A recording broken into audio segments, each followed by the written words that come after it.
April 19th, April 18th, 2019. In this video, I'm going to give a description of the I/O map screen, which can sometimes be a little confusing. So in OmniView, click the I/O map and select the I/O device for which you want to see mappings. Now, as you see in this table, there are a lot of rows.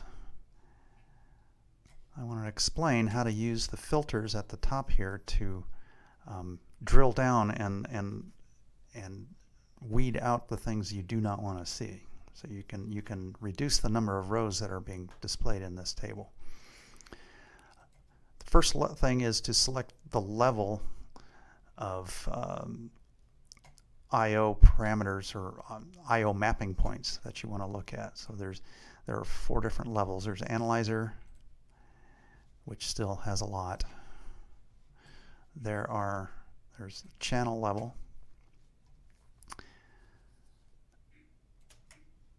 There is method level.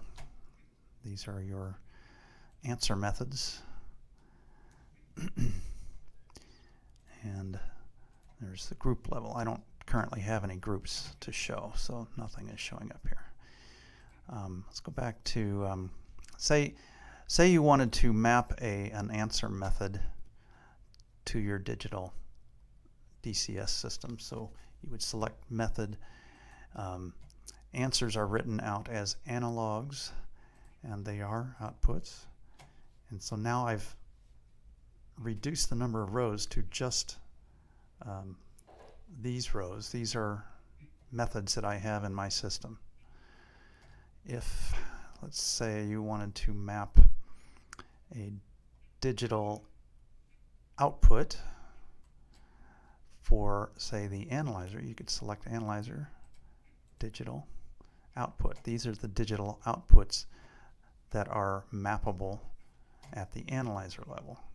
So the idea here is that you use these filters to reduce the number of rows that you're looking at in the table.